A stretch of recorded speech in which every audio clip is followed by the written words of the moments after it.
dance. We started off with Shaheen, who bounced onto the stage, immediately looking up to the heavens to give us a physical context for the way he was going to refer to a beloved relative, his grandfather, I think. Strong, engaged, a great gag about wealth. He was enthused and rounded it off nicely with a lovely, warm, personal ending. I have one recommendation which would have made it just so much better if it's just been a little slower, given us a bit more time to take in the lovely content and some pauses. It would have landed really well, but great content, wonderfully structured, just a little more pace, please. Chris, straight in, made it very personal, big smile, very engaging, gave some good personal examples of his experiences. The only recommendation I'd offer is there was a very fixed, slightly lopsided, locked position, which didn't actually reflect the content or the demeanour, but it did distract. If there'd just been a little bit more movement, a little bit more eye contact, it would have been even more engaging.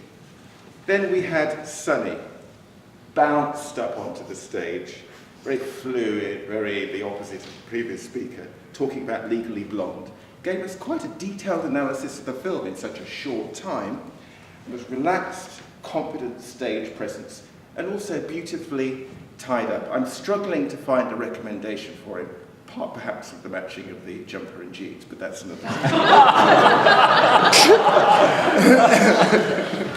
Then we had Sabbath, strong, confident, fluid.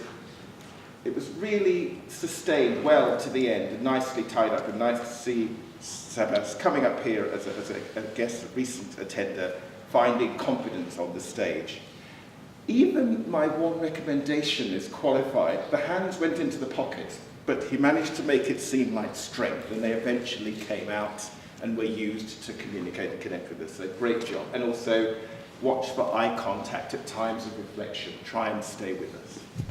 Michael.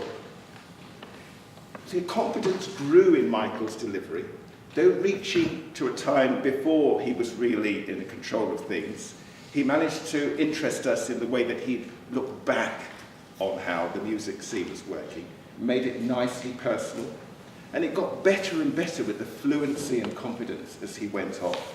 My one recommendations are about the stage presence, the pacing backwards and forwards and a little bit floppy.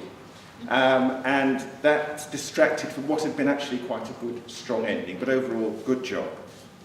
Then we had Lynn. Confidence, strong with that sardonic edge which she often brings. Joking, straight in with jokes about Alzheimer's. Good eye contact. Generally sharing the experience with all of it. I noticed there was a great effort to take us all in. The Dubai story, which was essentially dark, even in the short time she managed very well to bring it to something positive, talking about finding photography and bringing something positive out of the negative. No obvious recommendations for Lynn. Then we had Oggy, very quaint, quite a reflective style. And we had good eye contact throughout. Watch the timekeeping though. You're about to start and the story is over. Thank you very much.